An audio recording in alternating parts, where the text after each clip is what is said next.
It's LeGarrette Blount here, man, 3-time Super Bowl champion. I just want to give you a shout out to the YouTube channel, Micro Mike, man. Eddie Murray, former Detroit Lion. Make sure you watch Micro Mike on YouTube. Calvin Johnson Jr. here, aka Megatron. Big shout out to Micro Mike and the YouTube channel, man. Keep on talking everything Detroit Lions, and I just got to remind you, man, happy wife, happy life.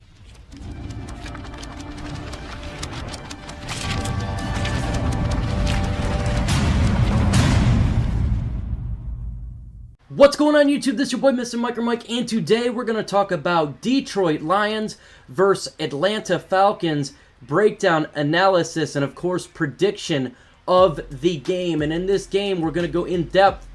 If you're new to my channel, I like to go player v player, roster spot versus roster spot, position battles, and see who's got the edge in the game via statistic. Let's just go ahead and jump straight into this bad boy, and we're going to start with the quarterback position, and we're going to go with Matthew Stafford first of the Detroit Lions. He's 102 for 168, 1,240 yards, 60.7 completion percentage, 9 touchdowns to 4 interceptions. Now, Matthew Stafford's had an up and down season so far, some down, but last week he looked very comfortable in the pocket, stepping in, throwing, hitting the targets and the windows, and did a very good job. But a week before, it was the opposite. It's going to be difficult to see what exactly occurs versus the Atlanta Falcons. Is it going to be good Stafford? Is it going to be bad Stafford? We shall see. Now we're going to go with Matt Ryan here. He's 159 for 1,843 yards, 65.2 completion percentage, 11 touchdowns to 3 interceptions. Now, Matt Ryan, even though their team is not doing that well via win-loss record, he has not been doing that bad at all. I mean, he's got a lot of yards, almost 2,000, 11 touchdowns. I think the offense for the Atlanta Falcons is doing the best that they can do to help win football games. They tend to lose games near the end of it and probably should have a better record than what they do. A lot of this, I think, is really falling on the defensive side of the football. And I think Matt Ryan's doing fairly well considering his age and how the team overall is doing. And when it comes to the quarterback position, I'm going to give the edge to Matt Ryan in the Atlanta Falcons. A 0.5 advantage here. It's at home, and Matt Ryan has been doing good. And oh, guess, he's got a guy called, Julio Jones, who is a very good wide receiver for that team. And it's not just him. You're going to see another wide receiver for that team who is massively breaking out. Comment below, who is going to have a better game? Is it going to be Matthew Stafford or Matt Ryan? They're both friends. Let me know in the comment section. And if you're Atlanta Falcons fans, go ahead and post. Let's turn this into a forum and have some good times going through that and having a conversation. Let's go to the running game for the Detroit Lions. You notice I'm going to do 2 running backs because I think we're kind of see of changing the guard, but we're going to start with Adrian Peterson, who is 69 for 285 yards, 4.1 yards average with 2 touchdowns. Adrian Peterson, again, at his age of 35, if Atlanta Falcons fans, if you don't know, he's doing fairly well for the Detroit Lions. He is still strong, and he's still pushing through the pile like he's got a chip on his shoulder. The guy is a very good running back for the Detroit Lions. Good complement piece to our next running back, who is 26 for 158, 6.1 average with 3 touchdowns, and that's the rookie DeAndre Swift. He really showed out last week versus the Jacksonville Jaguars. Had a fantastic game, 116 yards with 2 touchdowns, and he is really becoming a main focal point for the Detroit Lions offense. We'll see if it continues to get the amount of carries that we seen last week versus the Jaguars, but those two are a very good 1-2 combo for the Lions, and a very good running game with the offensive line who opens up the holes and protects the quarterback. So this is a very good combination for the Detroit Lions, and that is hashtag facts.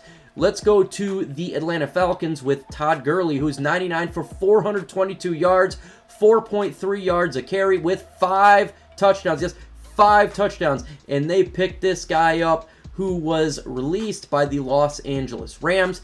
A very good running back, and he's doing well for the Atlanta Falcons. Again, a lot of the issues that's taken place is the end of the game, like the Lions, and a part of their defense. Todd Gurley is a very good running back. When it comes to the running back comparison between the Lions and the Falcons, I'm going to say that this is a even, and no team has an advantage. It's nearly the same amount of yards if you had both backs, same amount of touchdowns. Both the teams are running the ball fairly well, and both offenses are good overall.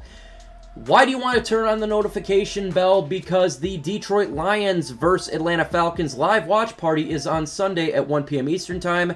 Come along, Atlanta Falcon fans. Join the fun. I try to be unbiased as humanly possible. I go play by play. You have the audio of the game, and I break down the highlights. And it's good to give a perspective different than what you're simply hearing from the legacy media TV commentators. I kind of go see in what's taking place with the quarterback, how the running backs are doing, how the holes are opening up. So it's a great opportunity to learn a little bit about the game of football if you want to know that side. Let's go to the wide receiver position with Kenny Galladay of the Detroit Lions. He's 14 for 21, 224 yards, 16 average with 2 touchdowns. The stats are not blowing up here because he missed a couple games this year, but he is really showing that he is the #1 wide receiver for the Detroit Lions and a very good wide receiver in the NFL. This guy gets open, he hits the wingspan, and he catches the footballs, and he is becoming one of those guys that you need to double team in the NFL. He is a difference maker, and best believe Matthew Stafford loves throwing him the football. He probably should get a little bit more, but make no mistake about it, he is a game changer. Let's jump to Julio Jones, who is 23 for 30, 350 yards, 15.2 average with 2 touchdowns. Julio Jones is a dominant wide receiver in the NFL. He is making plays, and the Detroit Lions secondary, good luck. You're going to have your hands full on this one. This is a big opportunity for the Atlanta Falcons to really drive up the yardage and points and make this an offensive game, because it's not just Julio Jones you got to worry about. It's also Calvin Ridley, who is 35 for 57, 546 yards, 15.6 average with 5 touchdowns. This is a monster in the pass game here. The Detroit Lions secondary, this is a big time mismatch, and the reason why I'm picking the Atlanta Falcons, they have a 1.5 advantage for the wide receiver position, is these guys are going to kill it in the air. Matt Ryan is going to throw the football, and this is going to be a tough task for rookie Jeff Okudah, sophomore Amani Oruwariye to handle. We do got some good safeties there, but until we see it week after week, I'm going to give the advantage right now to the Atlanta Falcons. Let's go to the tight end of the Detroit Lions. That's TJ Hockenson. He is 18 for 25, 197 yards, 11.6 average with 3 touchdowns. TJ Hockenson's difference maker. TJ Hockenson kills the middle.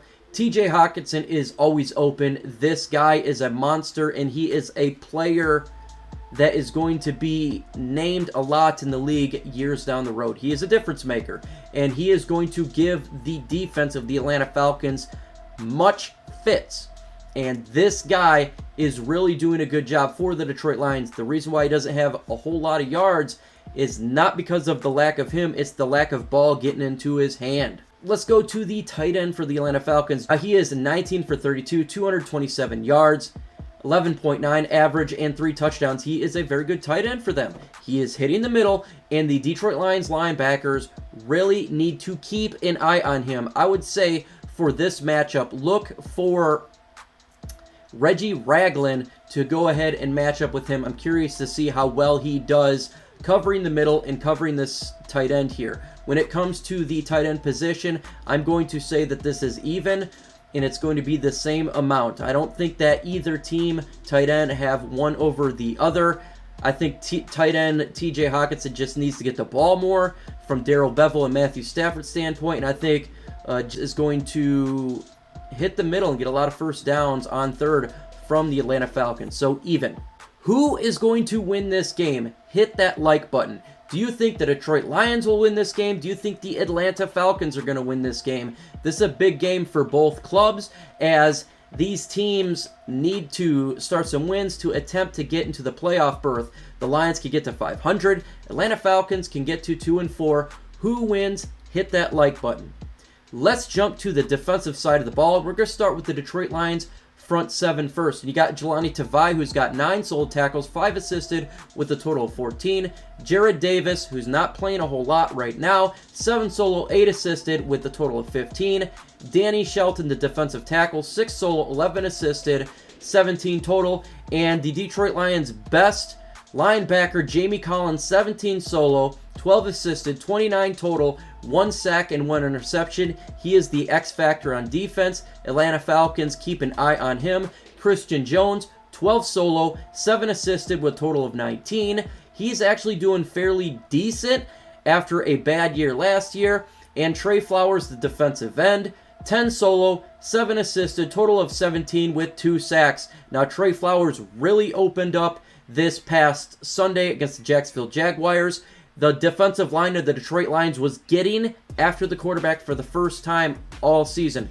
I'm not sure if that's just a positive due to the fact that Jacksonville Jaguars are a bad football team, or that the Detroit Lions front seven is starting to gel and get better due to the simplicity that Matt Patricia wanted to do over the bye week.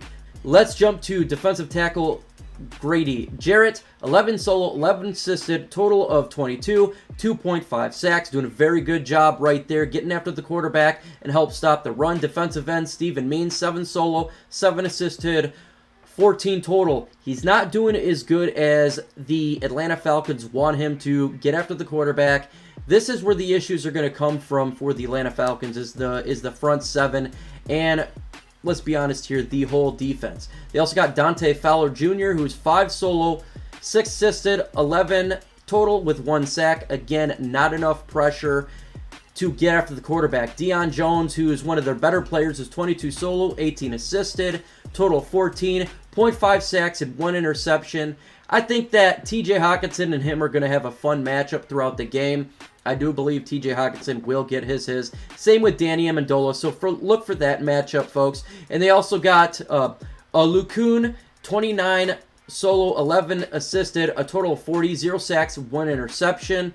Okay, linebacker. Mykal Walker, 12 solo, 9 assisted, 21 total, 0 sacks, 1 interception. They're getting the turnovers here a little bit, but folks, you can run on this front seven, and I think that you're going to see a lot of DeAndre Swift, Adrian Peterson, and when it comes to third downs, you're going to see a lot of Danny Amendola and TJ Hockenson. When it comes to the matchup here, I'm going to give the Detroit Lions a 1-point advantage for the front seven. I feel that the Detroit Lions showed a little bit of improvement on Sunday, and I do feel like the Atlanta Falcons front seven is a weakness for the team. 1-point advantage, Detroit. Subscribe to my channel. Why do you want to subscribe to my channel? Because I do live shows, one being every Thursday at 6:30 p.m. Eastern Time. It's called the One Pride Podcast, and we go to the folks in the chat and get their perspective of the matchups of the game, as well as a mailbag segment where it doesn't matter what fan you are. We will give our best ability to answer your question in the most unbiased as humanly possible. Let's jump to the secondary of the Detroit Lions. They got safety Tracy Walker, 28 solo, 7 assisted, 35 total with 4 pass defenses. Tracy Walker has done an okay job so far. I think he's underperformed from what the Detroit Lions fans wanted to. They also got Duron Harmon, 15 solo, 5 assisted, total of 21 interception, and another 4 pass defenses. Duron Harmon is the playmaker for safety for the Detroit Lions. He's really starting to show out why the Detroit Lions traded for him. He's one of the better players in the Lions secondary. Let's go to Jeff Okudah, who is 23 solo, 3 assisted, 26 total, 1 interception, and 1 pass defense. He's had an up and down season, more down than up because he is a rookie. He is getting burnt, but he is making tackles. The issue is he's going against very elite receivers here, and I think this is a mismatch of all mismatches. Let's talk about cornerback Amani Oruwariye, 13 solo, 0 assisted, a total of 11 with 1 pass defense. The stats aren't blowing up the world here, but Amani Oruwariye has been solid. He's had probably one really bad game, but the rest solid games for the Detroit Lions.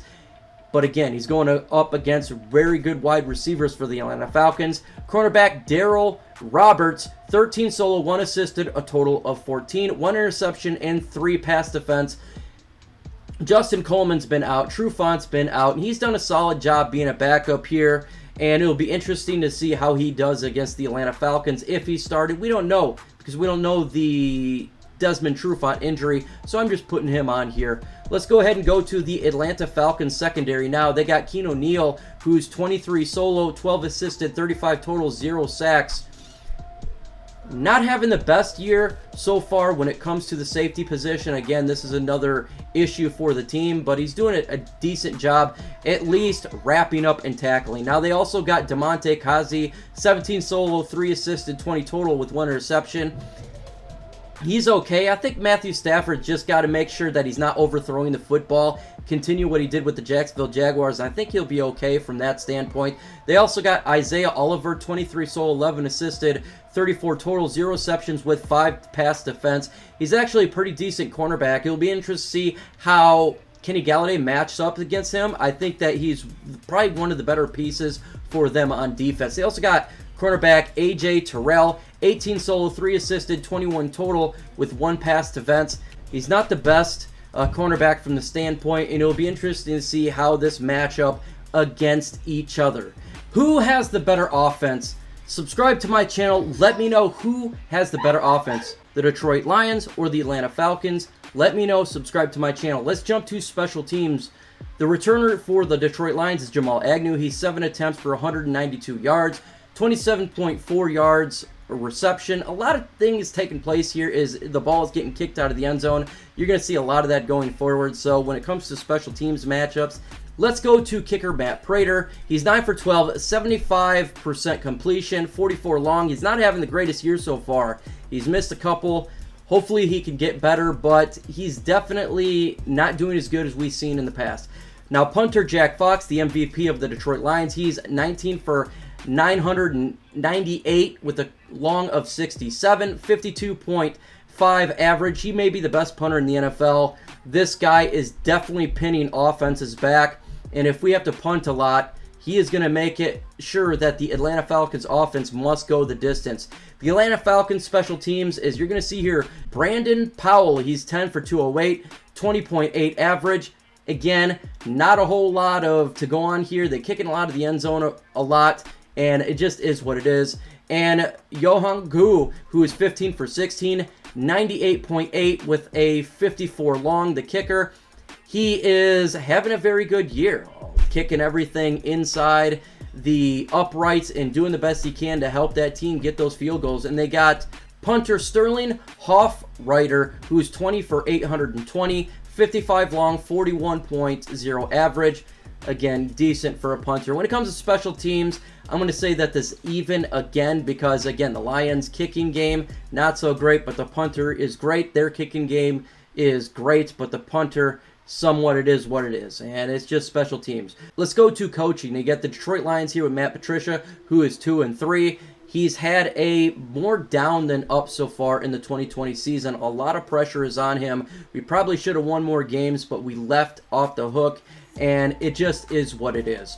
They have Coach Raheem Morris. Now, they fired their head coach. He's the interim head coach, and given the circumstance, he's 1-0. He destroyed the Minnesota Vikings and did a very good job against a bad football team. Now, again, the Lions won against the Jacksonville Jaguars, and the Atlanta Falcons defeated the Minnesota Vikings. So when it comes to the coaching standpoint, I'm going to go even as well. I haven't seen a whole lot from Raheem Morris, and Matt Patricia, it's up and down. More down than up. So it is what it is. Score prediction. This game, to me, is going to be a close game. I think it's going to be a high-powered game. I'm going to go ahead and go 37-34 Detroit Lions. I think the Detroit Lions will pull out the victory here at the last minute. A lot of pressure is on Matt Patricia, and it seems like the offense is starting to heat up with DeAndre Swift, and they're trying to run the football and keep offenses on the side there. So let me know what your prediction is. Leave a comment. Who wins? Score prediction. On the next videos I got coming up, the One Pride Podcast, again, Thursday at 6:30 p.m. Eastern Time. We got the mailbag segment Saturday, the video will be dropped at 10:30, and the live watch party, Lions vs. Atlanta Falcons, Sunday at 1 p.m. Eastern Time. With that said, folks, adios.